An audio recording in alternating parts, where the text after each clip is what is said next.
ஆண்டவராகிய இயேசு கிறிஸ்துவின் நாமத்தில் வாழ்த்துதலை தெரிவித்துக் கொள்கிறேன். இந்த இயேசுவே ரட்சகர் என்ற நிகழ்ச்சியின் மூலம் உங்களை சந்திப்பது மிக்க மகிழ்ச்சி. கர்த்தராகிய தேவன் மகிமைப்படுவாராக.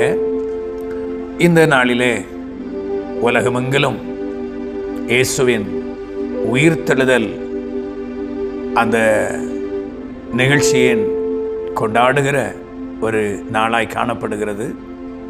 கர்த்தருடைய நாமம் மகிமை உண்டாகட்டும். இயேசுவை தெய்வமாய் ஆராதனை செய்கிற நோக்கங்களிலே இதுவும் ஒன்று. அவர் மரணத்தை ஜெயித்து எழுந்தார். மத்தேயு எழுதின சுவிசேஷம் 28ஆம் அதிகாரம் 6ஆம் வசனத்திலே நாம் பார்க்கிறோம். அவர் இங்கு இல்லை, தாம் சொன்னபடியே உயிர்த்தெழுந்தார் என்று வேதம் நமக்கு கூறுகிறது. கர்த்தருடைய நாமம் மகிமைப்படட்டும்.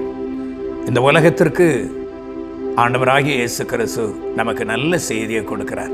மரித்தேன், ஆனாலும் இதோ சதாகாலங்களிலும் உயிரோடு இருக்கிறேன் என்று வாக்கு பண்ணி இருக்கிறார். வெளிப்படுத்தின விசேஷம் 1ஆம் அதிகாரத்திலே ஆண்டவர் வாக்கு கொடுக்கிறார். ஆண்டவருக்கு ஸ்தோத்திரம் உண்டாகட்டும். இன்றைக்கு இயேசு கிறிஸ்து மரிக்கவில்லை என்று சொல்லி பல ரீதியாய் நினைத்து கொண்டிருக்கிறார்கள். ஆனால் இயேசு மரிக்க வேண்டும். நம்முடைய பாவங்களுக்காக அவர் மரிக்க வேண்டும். பாவத்து நிமித்தம் அந்த மரணத்தை ஜெயமாய் மேற்கொள்ள மனிதனுக்கு ஒரு நம்பிக்கை கொடுக்க கண்டிப்பாக இயேசு மரணத்தை அவர் ஏற்றுக்கொண்டு மரணத்தின் ஊடாக நமக்கு ஒரு ஜெயத்தை தரதான் அவர் கல்வாரி சிலுவைக்கு போய் மரித்து அடக்கம் பண்ணப்பட்டு 3ஆம் நாள் உயிரோடு எழும்பினார் என்ற அந்த நல்ல செய்தியை தான் மத்தேயு 28 6ஆம் வசனத்திலே நாம் பார்க்கிறோம்.